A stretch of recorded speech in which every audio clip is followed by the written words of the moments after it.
પ્રધાનમંત્રી નરેન્દ્ર મોદી 3 દેશોના પ્રવાસના પ્રથમ તબક્કામાં પહોંચ્યા જોર્ડન. અમ્માન એરપોર્ટ પર પ્રધાનમંત્રીને અપાયું ગાર્ડ ઓફ ઓનર. પ્રધાનમંત્રી મોદી અને જોર્ડનના કિંગ શાહ અબ્દુલ્લા દ્વિતીય વચ્ચે દ્વિપક્ષીય બેઠક.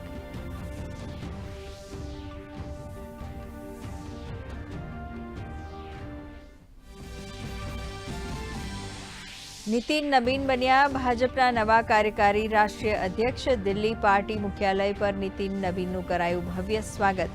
કેન્દ્રીય મંત્રી અમિત શાહ, જેપી નડ્ડા સહિત પાર્ટીના વરિષ્ઠ નેતા રહ્યા હાજર. તો સંજય સરાવગીને સોંપાઈ બિહાર બીજેપીની કમાન.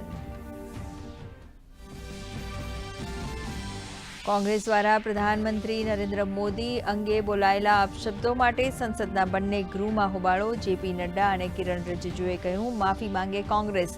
રાજ્યસભામાં ચૂંટણી સુધાર પર ચર્ચા.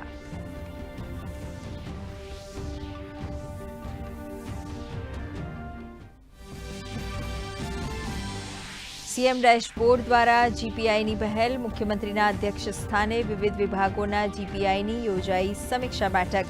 બેઠકમાં ખાસ કરીને સરકારી યોજનાઓનું અમલીકરણ, ઇન્ફ્રાસ્ટ્રક્ચર પ્રોજેક્ટ્સ અને જનતાની ફરિયાદોના નિવારણ પર મુકાયો ભાર.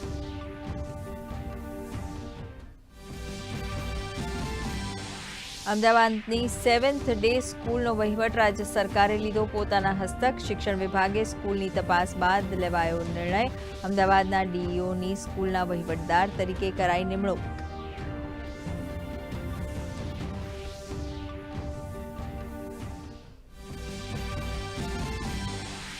એસઆઈઆર ઝુંબેશના ગણતરીના તબક્કામાં ગુજરાતમાં અસરકારક કામગીરી. 5.08 કરોડ ફોર્મ પૈકી 10.69 લાખ વિસંગતતાઓની ચકાસણી પૂર્ણતાના આરે. રાજ્યના 26 જિલ્લાઓની એએસડી યાદીમાં શૂન્ય વિસંગતતાઓ.